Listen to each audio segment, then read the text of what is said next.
सदस्यता की पर्ची देकर उनका स्वागत करें। तरुण चुग जी से मेरा आग्रह है कि पुष्पगुच्छ देकर उनको पार्टी में उनका स्वागत करें।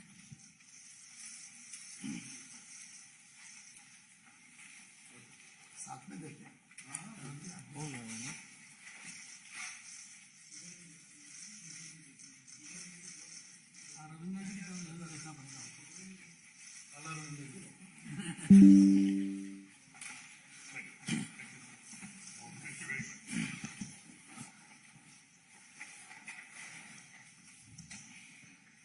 मेरा आदरणीय पीयूष गोयल जी से आग्रह है कि मनप्रीत सिंह बादल जी का शब्दों के माध्यम से पार्टी में स्वागत करें। मित्रों, मैं अपने आप को सौभाग्यशाली मानता हूं कि मुझे आज ये अवसर मिला एक इतने विद्वान, सरल स्वभाव के और अनुभवी राजनीतिक नेता, जिन्होंने अपने कार्य से वर्षों वर्षों तक पंजाब की सेवा करी, और मैं मानता हूं इनका योगदान शायद पंजाब के भी बाहर इसलिए जाता है कि जो जीएसटी काउंसिल का कारोबार था, और जीएसटी काउंसिल में जब शुरू से माननीय अरुण जेटली जी, मुझे भी सौभाग्य मिला इनके साथ काम करने का 2 जीएसटी मीटिंग्स में, और लगातार हम सभी का अनुभव यह रहा कि एक सोबरिंग इन्फ्लुएंस जो बहुत बैलेंस्ड, स्टडीड और देशहित को सर्वोप्रिय रखते हुए निर्णय लेने में अग्रसर रहते थे, ऐसे एक बड़े नेता पंजाब के आज भारतीय जनता पार्टी में प्रवेश कर रहे हैं। आपका मनप्रीत सिंह बादल जी तहे दिल से स्वागत है, और मेरा विश्वास है कि आपके आने से भारतीय जनता पार्टी मजबूत होगी, पंजाब में भी, देश में भी। हमारा जो एक अटूट रिश्ता है सिख समुदाय के साथ, और माननीय प्रधानमंत्री नरेंद्र मोदी जी ने जिस प्रकार से लगातार गत 8 साढ़े 8 वर्षों में अलग अलग तरीके से सिख समाज के साथ सिखों की बात, सिखों की चिंताओं के ऊपर गंभीरता से निर्णय लेना। हाल में ही मैं अमेरिका में था प्रवासी भारतीय दिवस के दिन, और वहां एक बहुत बड़ा टोली सिख्स ऑफ यूनाइटेड स्टेट्स की मेरे पास आई, और उन्होंने मेरे माध्यम से माननीय प्रधानमंत्री जी का धन्यवाद दिया कि उन्होंने वीर बाल दिवस मनाकर एक प्रकार से एक वर्षों तक जो लोगों के बीच में, सरदार सिख समाज के बीच में एक थोड़ी बहुत फीलिंग थी कि जो उनका इतना बड़ा मार्टिरडम हुआ है, जो उनकी कुर्बानी है, उसका सही माने में देश ने श्रद्धांजलि नहीं दी है। उस काम को भी मोदी जी ने पूरा किया। करतारपुर साहिब कॉरिडोर हो, अन्य प्रकार से जो मोदी जी का आउटरीच रहा है, और जिस प्रकार से आत्मीयता का संबंध रहा है सिख समाज से, उसमें आपके आने से माननीय मनप्रीत सिंह बादल जी, मैं समझता हूं और नजदीकी आएगी सब पंजाब में और देश भर और दुनिया भर के सिखों के बीच में, हमारे बीच में। और मेरा मानना है कि आपके आने से आज भारतीय जनता पार्टी को बहुत बड़ा एक पंजाब में भी और देश की राजनीति में आगे बढ़ने के लिए एक बहुत स्वर्णिम दिन मैं आज को मानता हूं। साथ ही साथ एक बड़ी इंटरेस्टिंग चीज आपके साथ शेयर करना चाहूंगा। शायद ही पूरे नॉर्दर्न इंडिया में इतने सारे जो राज्य हैं, कोई वित्त मंत्री रहा होगा जिन्होंने 9 बजट पेश किए होंगे। माननीय मनप्रीत सिंह बादल जी ने 9 बजट पंजाब में पेश किए। इनका ऑलवेज बड़ा सोबरिंग इन्फ्लुएंस रहता था, देश हित को सर्वोप्रिय रखते हैं, देश हित के, पंजाब के हित के लिए चिंता करते हैं। और मेरा जो व्यक्तिगत अनुभव रहा है कई मीटिंगों में, पहले वित्त विभाग के नाते, दूसरा आगे चल के फूड और कंज्यूमर अफेयर्स के नाते मैं समझता हूं कि माननीय मनप्रीत सिंह बादल जी पूरे समय देश की चिंता करते हैं, पंजाब की चिंता करते हैं। आज सुबह भी जब हमारी मुलाकात हुई तो उनके दिल की बातें निकल रही थी, जिसमें पंजाब में जिस प्रकार से अराजकता फैली हुई है, जिस प्रकार से पंजाब फाइनेंशियली वीक होते जा रहे हैं, जो नीतियां पंजाब में आज के दिन बन रही है, उससे जो चिंता उन्होंने व्यक्त की, मैं समझता हूं उनका संवेदनशील व्यक्तित्व उसमें मुझे एक झलक मिली। मेरा विश्वास है कि भारतीय जनता पार्टी और मनप्रीत सिंह बादल जी के आज हमारे साथ जुड़ने से पंजाब की जनता की भी सेवा में बीजेपी एक बहुत ही अहम भूमिका निभाएगी आगे आने वाले दिनों में। मनप्रीत सिंह जी, आप कुछ शेयर करें हमारे साथ। तो धन्यवाद। और मंच की और पीयूष जी आपकी मर्जी से और आपकी इजाजत से सबसे पहले तो जितनी दिल्ली की प्रेस को हो रही है, मैं आप सबका यहाँ पहुंचने पे thank you for coming to cover this event.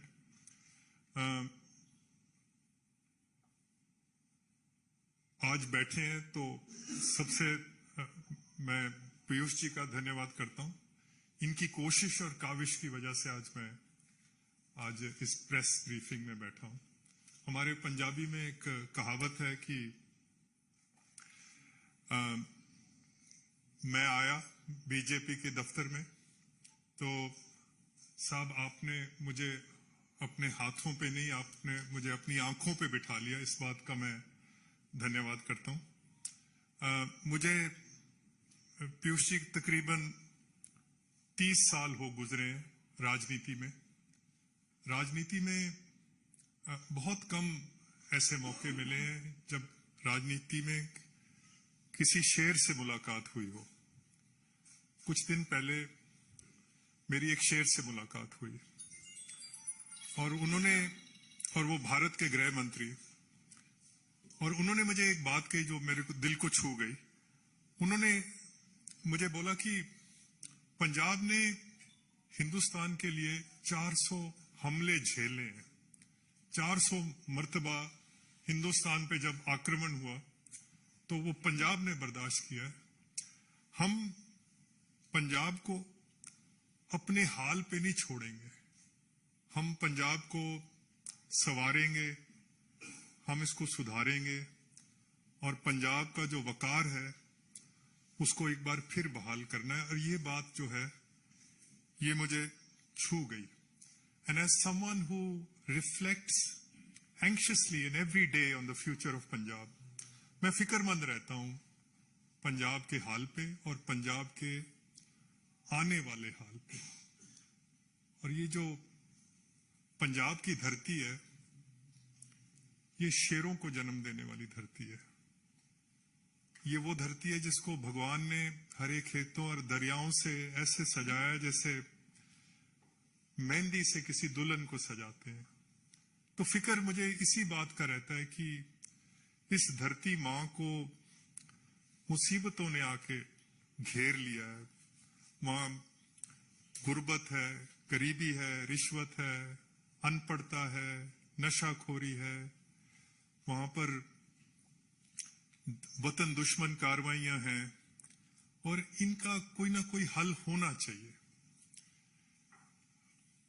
हर दूसरा खानदान पंजाब में पाकिस्तान से आके बसा हुआ है। Every second family has actually emigrated from Pakistan. और आपकी तो उम्र बहुत कम है, शायद इसको आपको दिलचस्पी भी इसकी आपको कम होगी, पर 10 लाख आदमी थे जो जब हिंदुस्तान और पाकिस्तान का विभाजन हुआ तो 10 लाख आदमी कत्ल हुआ हमारा।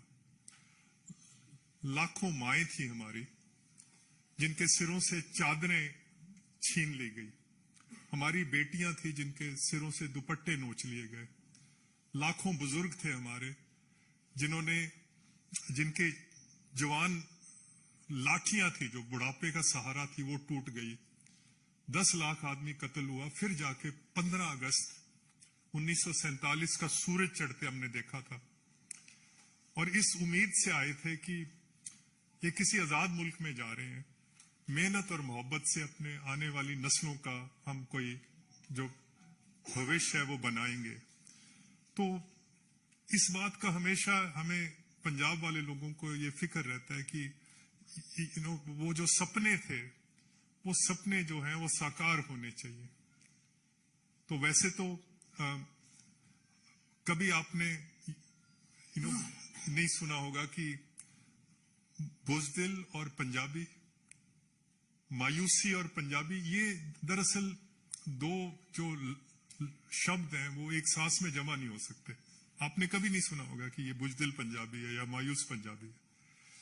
इसलिए मैं और ये जो पंजाब के अंदर हर चीज अपने आप को देश के लिए कुर्बान कर देना, ये जो क्वालिटीज हैं पंजाब के लोगों की, ये बाजारों से नहीं मिलती, हाट से खरीद के नहीं ला सकते, ये भगवान की नुसरत से मिलती है। तो पंजाब ने एक बहुत बड़ा योगदान दिया है इस देश के निर्माण में, पर आज भी हम देख रहे हैं कि कुछ सफ़े जो हैं हिंदुस्तान के निर्माण में अभी भी खाली पड़े हैं, कोरे पड़े हैं। और पंजाब इन सफ़ों की, इन पेजेस की रौनक बन सकता है बशर्त इसको अच्छे आदमी, कोई लायक आदमी, कोई वतन परस्त लोग इसको चलाने के लिए आ जाएं। तो आज इसी फिक्र के साथ आज भारतीय जनता पार्टी इस आस और उम्मीद के साथ यहाँ शामिल हो रहे हैं कि कोई शख्सियत प्रस्त इंसान नहीं है, पर भारतीय जनता पार्टी का और प्रधानमंत्री मोदी जी का एक ट्रैक रिकॉर्ड है हिंदुस्तान के लिए। पिछले जो 8 साल गुजरे हैं, डिप्लोमेटिकली हिंदुस्तान जो है बहुत मजबूत हुआ है। रूस से भी दोस्ती रख ली, अमेरिका को भी हाथ में ले लिया, चीन को भी आंखें दिखा दी। और पीयूष जी शायद इस बात की तायद करेंगे कि बहुत सस्ता तेल मिल गया हिंदुस्तान को। अगर सस्ता तेल ना मिलता तो देश में बहुत महंगाई होनी थी। आज यूरोप में, नॉर्थ अमेरिका में महंगाई बहुत है। अगर ये सस्ता तेल ना होता तो हालात बिगड़ सकते थे। हिंदुस्तान की जो इकोनॉमिक पॉलिसीज हैं पिछले 8 साल से, जो मोदी जी की खास करके PLI जो स्कीम आई है, वो मेक इन इंडिया की जो सारा है, वो देखिए उसकी वजह से हिंदुस्तान दुनिया की फैक्ट्री बन जाएगा। हिंदुस्तान वो हिंदुस्तान नहीं रहेगा जो आपने और मैं जिसको जानते हैं, हमारे बचपन वाला हिंदुस्तान नहीं है। हिंदुस्तान ने तरक्की बहुत करनी है। सवाल सिर्फ एक ही है कि उस हिंदुस्तान में पंजाब का क्या मुकाम होगा, पंजाब उस हिंदुस्तान में कहां खड़ा होगा। कि एक टाइम था पंजाब हिंदुस्तान के माथे का चांद हुआ करता था। कोई बहादुरी का मेडल आता था, पूछने की बात नहीं है, वो पंजाब से होता था। किसी से कोई खेल में कोई मेडल आता था, वो पंजाब से आता था। पंजाब स्लिप कर रहा है। और आज ये जो चुनौतियां हैं, अगर इसको कोई ना कोई हमें कोई पटड़ी पे चढ़ा सकता है तो वो प्रधानमंत्री और उनकी जो टीम है, ये जो मेरे बगल में बैठे हैं, you running the 5th largest economy, the 3rd largest military in the world. It's the 7th biggest, country in the world. Or these are very exciting times to be a politician. These are very exciting times to be an Indian. You could have actually been an Indian from 1947 to 1995. Nothing was happening for India. And thanks to Modi ji, वो जो 8%, 9% जो growth आ रही है इस वक्त, मैं subject to correction sir, we are a $3.25 trillion economy. जिस दिन हिंदुस्तान $6 trillion इकोनॉमी बन गया, we will become a meaningful society. तो उस आस और उम्मीद के साथ आज बीजेपी और मोदी जी के जो इनका जो लीडरशिप है उसमें पंजाब का, और वैसे तो एक पंजाबी में मुहावरा है कि दोस्ती में, दुश्मनी में और आशिकी में इंसान को दिल तो बड़ा ही रखना चाहिए, दिल छोटा नहीं रखना चाहिए। तो कांग्रेस को तो आज खैर बात कह के आज भारतीय जनता पार्टी में शामिल हो रहे हैं, जिनके साथ कभी बैठ के पानी भी पिया हो, उसके बारे में भी इंसान को बुरा बोलना नहीं चाहिए। बट मुश्किल ये थी कि how can you operate in a party which is at war with itself, अपने साथ ही जंग है, धड़े बने हुए हैं, जो 4-5 धड़े होते हैं, एक को लीडर ऑफ ऑपोजिशन बना देते हैं, एक लीडर ऑफ लेजिस्लेटिव पार्टी बन जाता है, एक लीडर ऑफ कैंपेन पार्टी, एक दूसरे को साथ लड़ाई का वहां हर मतलब पंजाब में नहीं, हर कांग्रेस के हर स्टेट में यही हाल है। हम सियासत करते हैं मुल्क के लिए, कोई कुछ ना कुछ अपनी कौम के लिए करेंगे। इस धरती माँ का कर्ज देना है, हम कोई धड़ों की सियासत थोड़ी करेंगे। तो ये वजह है कि कांग्रेस जो छोड़ने की नौबत पड़ी कि हमने धड़ों की सियासत थोड़ी करनी है कि हम जिस धड़े में है वो धड़ा आगे आए। सो मैं एक बार फिर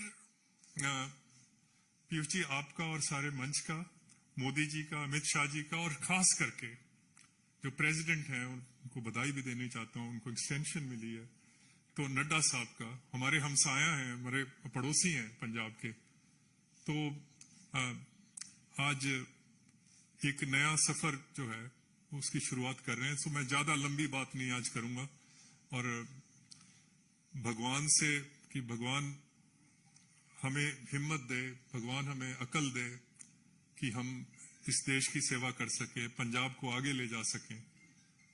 आज यही मेरे दिल के जो तासुरात हैं कि कैसे न कैसे देश आगे बढ़े। और वैसे तो दिल की बातें करनी थी प्रेस के साथ, और दिल की बातें तो वो तो पंजाबी च ही हो सकती हैं, पर मादरी जुबान, क्योंकि दिल दी बंदा जदों पर क्योंकि तुसी समझदे नहीं पंजाबी, तो मैनू राष्ट्रीय जुबान का सहारा लेना पाया। पर जब पंजाब में जाऊंगा तो ऑफ कोर्स पंजाबी में। सो एक पंजाबी का एक शेर मैं जरूर कह दूंगा, अब पता नहीं, एक बहुत बड़े शायर हुए पंजाब के, उन्होंने लिखा था कि मैं हार दे मुंह ते भी, जब मायूसी भी होती है, असार जित दे वेना या, सिकंदर वेखदा शीशा सी मैं तलवार वेना या। और कहता है वले पाके, ये बीजेपी के लिए, वले पाके मेरी सेदो निकल तूफान जांदे ने, मेरे सामने आके पहाड़ मैदान जांदे ने। और ये मोदी जी के लिए, फकीर हुंदा होया भी बहना मैं सुल्ताना दे तख्तां ते, फकीर हुंदा होया भी बहना मैं सुल्ताना दे तख्तां ते, वक्त रहिंदा है वक्तां वालियां नू वक्तां ते। और कहता है, और ये अखीरला बंद है इस शेर का, ही सेज माड़ू छौ दे होण तराक जेड़े, जो दरियाओं में समुद्रों में तैरते हैं, माड़ू छौ दे होण तराक जेड़े, वेंदे रहे ने जोश समुद्रां दे, हड़ दियां छल्लां वांगू उठण फिर डिगण फिर उठण, हड़ दे मोढियां ते चढ़े रहन वाले। और लास्ट लाइन है, और ये लहू से लिख लो, अगर पेन नहीं है तो लहू से लिख लेना। कहता है पल दी जिंदगी है भावे बुलबुले दी, एक बुदबुदे ने कितनी जिंदगी है, एक पल की जिंदगी है। इस पल दी जिंदगी है भावे बुलबुले दी, पर दरिया ते चोटी दी जिंदगी है, एक पल भी रहना है पर दरिया से ऊंचा होकर रहना है। ये मोदी जी की शान है। बड़ा धन्यवाद, थैंक यू सर। पंजाब से आते हैं, हमारे राष्ट्रीय महासचिव हैं, वे भी शब्दों के माध्यम से स्वागत करना चाहते हैं बादल साहब का। आदरणीय पीयूष जी, अनिल बलूनी जी, संजय जी, और आज जिन्होंने भारतीय जनता पार्टी की सदस्यता आदरणीय प्रधानमंत्री श्री नरेंद्र मोदी जी की नीतियों और उनके किए हुए कामों को देखते हुए ली है, मैं उनका स्वागत करता हूं। उन्होंने जी आया कहना। पंजाब के अंदर जो मनप्रीत बादल जी का उदय हुआ था 94, तो वो दौर था जब आतंकवाद था, तमस थी, तनाव था। तो मनप्रीत बादल जी ने बाई इलेक्शन 94 में गिदड़वा से लड़ा था और पंजाब में टर्निंग पॉइंट आया था। एक नई सुबह शुरू हुई थी। गैर कांग्रेसी सरकारों की शुरुआत हुई थी, मजबूत सरकारों की शुरुआत हुई थी। और आज मैं समझता हूं ये टर्निंग पॉइंट फिर आया है 2023 में, जिसमें मनप्रीत जी आए हैं और ये पंजाब के लिए दोबारा टर्निंग पॉइंट होगा और पंजाब जिस के आशीर्वाद से निकालेगी। और मनप्रीत जी का आना एक अच्छी शुरुआत है, अच्छी सुबह की शुरुआत है। और निश्चित रूप से पंजाब भारतीय जनता पार्टी इनके मार्गदर्शन में, इनके सहयोग से, इनके कामों से और तेजी से आगे बढ़ेगी। मैं इनका एक बार फिर बहुत स्वागत करता हूं। Thank you sir.